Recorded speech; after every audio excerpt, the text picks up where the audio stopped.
नमस्कार। आकाशवाणी श्री विजयपुरम से प्रस्तुत है प्रादेशिक समाचार।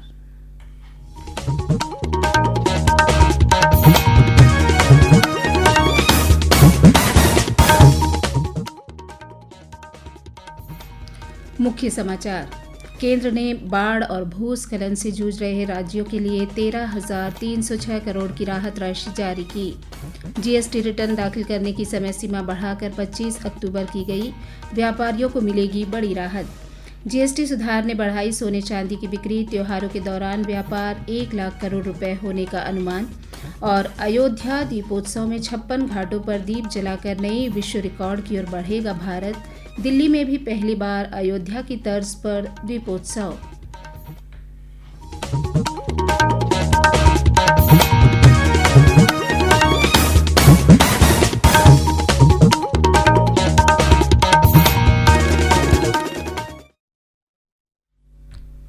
सांध्य समाचारों के साथ मैं जीनत बीबी। केंद्रीय गृह एवं सहकारिता मंत्री अमित शाह ने वर्ष 2025-26 के लिए कर्नाटक और महाराष्ट्र को एसडीआरएफ के तहत 1,950.80 करोड़ रुपए की दूसरी किश्त जारी करने की स्वीकृति दी है। इस राशि में से 384.40 करोड़ रुपए कर्नाटक के लिए और 1,566.40 करोड़ रुपए महाराष्ट्र के लिए निर्धारित किए गए हैं, ताकि इन राज्यों में दक्षिण पश्चिम मानसून के दौरान आई अत्यधिक भारी वर्षा और बाढ़ से प्रभावित लोगों को तत्काल राहत मिल सके। इस वर्ष केंद्र सरकार ने एसडीआरएफ के तहत 13,603.20 करोड़ रुपए और एनडीआरएफ के तहत 2,189 करोड़ रुपए 15 राज्यों को जारी किए हैं। केंद्र सरकार ने बाढ़, भूस्खलन और बादल फटने से प्रभावित राज्यों को एनडीआरएफ की टीमों, सेना और वायुसेना की तैनाती सहित हर संभव सहायता प्रदान की है। इस साल मानसून के दौरान 30 राज्यों और केंद्र शासित प्रदेशों में 199 एनडीआरएफ टीमों की तैनाती की गई थी। रेमंड समूह के चेयरमैन गौतम सिंघानिया ने एक निजी टीवी चैनल के कार्यक्रम में कहा कि प्रधानमंत्री नरेंद्र मोदी ने पिछले 11 वर्षों में शानदार काम किया है। उन्होंने भारत को एक अलग राह पर ला खड़ा किया है और अब तक उन्होंने जो कुछ किया है उसके लिए उनकी सराहना की जानी चाहिए। उन्होंने कहा कि जीएसटी सुधारों ने आवश्यक उत्पादों को कम करके दायरे में ला दिया है, जो एक अग्रणी पहल है। उन्होंने कहा कि हम कोविड के दौर में दुनिया से बच गए और उस समय हमारे पास ज़्यादा निर्यात भी नहीं था। मुझे लगता है कि पिछले महीने सरकार द्वारा घोषित जीएसटी सुधार अभूतपूर्व रहे हैं। आप पहले से ही बढ़ी हुई खपत देख रहे हैं, खासकर ऑटो सेक्टर आदि में। जीएसटी सुधारों में अमेरिका की टैरिफ वृद्धि की चिंताओं को बेअसर करने की क्षमता है। प्रधानमंत्री का विकसित भारत विजन भारत को $30 ट्रिलियन की अर्थव्यवस्था बनाने जा रहा है, जिसका अर्थ है कि प्रत्येक भारतीय के पास खर्च और निवेश करने के लिए प्रतिवर्ष $12,000 से $15,000 होंगे। केंद्र सरकार ने GSTR-3B रिटर्न दाखिल करने की अंतिम तिथि अब 25 अक्टूबर कर दी है। अब करदाताओं को सितंबर महीने और जुलाई-सितंबर तिमाही के लिए रिटर्न दाखिल करने और टैक्स भुगतान करने के लिए 5 दिन का समय और मिल गया है। सरकार ने दिवाली के मद्देनज़र यह राहत दी है, क्योंकि इस दिन कई व्यवसाय और कार्यालय बंद रहते हैं या सीमित कर्मचारियों के साथ कार्य करते हैं। विशेषज्ञों के अनुसार यह कदम छोटे और मध्यम व्यवसायों के लिए राहतकारी साबित होगा। प्रादेशिक समाचार आप आकाशवाणी श्री विजयपुरम से सुन रहे हैं। समाचारों में आगे प्रमुख है जीएसटी सुधार और अयोध्या दीपोत्सव।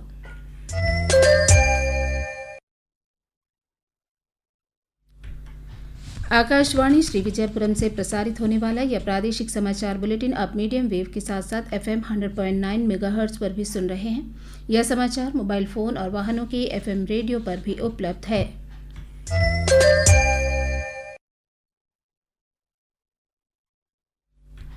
प्रादेशिक समाचार में आपका फिर स्वागत है। त्योहारों के मौसम में भारत में आर्थिक गतिविधियां जबरदस्त रही है। जीएसटी सुधार के बाद सोने और चांदी की बिक्री में रिकॉर्ड बढ़ोतरी हुई है। धनतेरस पर सोने और चांदी की बिक्री में 25% की वृद्धि देखी गई। Confederation of all India traders के अनुसार 1 लाख करोड़ रुपए के व्यापार का अनुमान है, जिसमें सोने चांदी की बिक्री का योगदान 60,000 करोड़ रुपए से अधिक है। दीपावली की पूर्व संध्या पर अयोध्या में आज शाम भव्य दीपोत्सव का आयोजन किया जा रहा है।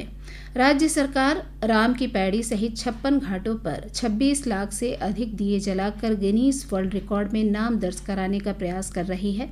सरयू तट पर 2100 वेदाचार्य वेद मंत्रों के साथ महाआरती करेंगे, जो एक और विश्व कीर्तिमान बन सकता है। इस अवसर पर राज्यपाल आनंदीबेन पटेल और मुख्यमंत्री योगी आदित्यनाथ उपस्थित रहेंगे।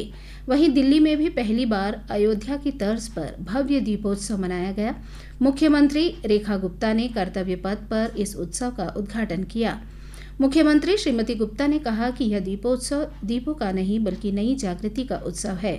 इस उत्सव में ड्रोन शो, सांस्कृतिक प्रस्तुतियां और रामायण थीम आधारित लाइट शो ने दर्शकों को मंत्रमुग्ध कर दिया।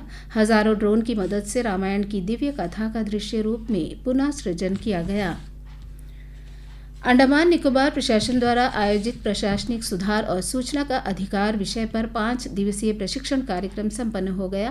प्रशिक्षण में केंद्र सरकार के विशेषज्ञों ने अधिकारियों को वरिष्ठता, पदोन्नति और सेवा में आरक्षण जैसे महत्वपूर्ण मुद्दों पर जानकारी दी। समापन सत्र में मुख्य अतिथि प्रशासनिक सुधार और प्रशिक्षण के सहायक सचिव शैलजा ने प्रशासनिक दक्षता की महत्ता पर प्रकाश डालते हुए कर्मचारियों के निरंतर प्रशिक्षण की आवश्यकता पर बल दिया।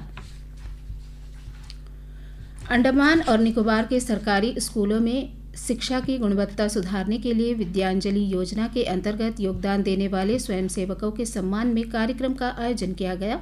मॉडल स्कूल में आयोजित इस कार्यक्रम में स्कूल के प्रधानाचार्य और शिक्षा विभाग के अधिकारी उपस्थित थे।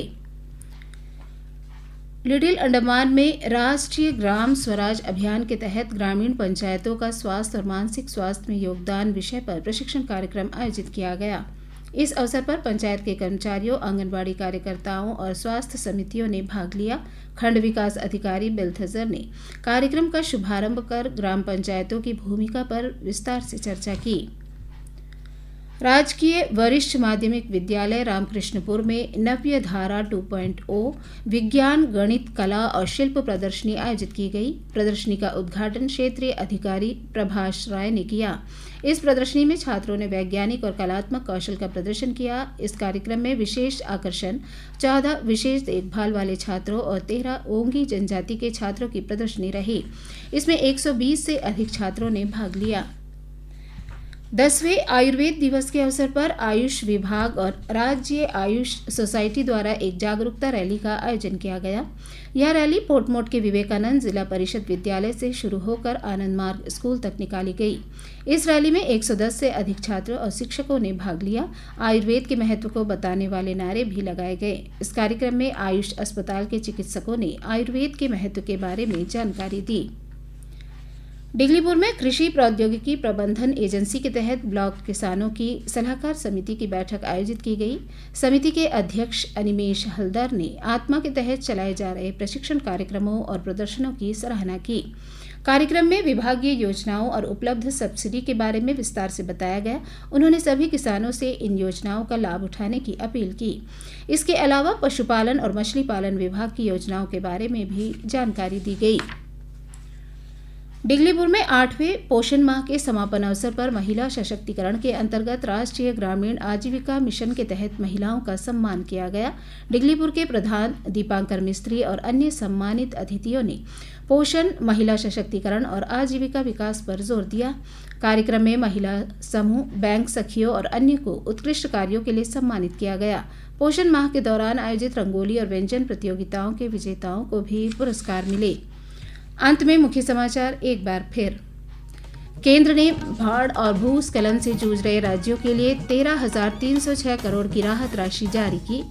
जीएसटी रिटर्न दाखिल करने की समय सीमा बढ़ाकर 25 अक्टूबर की गई। व्यापारियों को मिलेगी बड़ी राहत। जीएसटी सुधार ने बढ़ाई सोने चांदी की बिक्री। त्योहारों के दौरान व्यापार 1 लाख करोड़ रुपए होने का अनुमान। और अयोध्या दीपोत्सव में 56 घाटों पर दीप जलाकर नए विश्व रिकॉर्ड की ओर बढ़ेगा भारत। दिल्ली में भी पहली बार अयोध्या की तर्ज पर दीपोत्सव।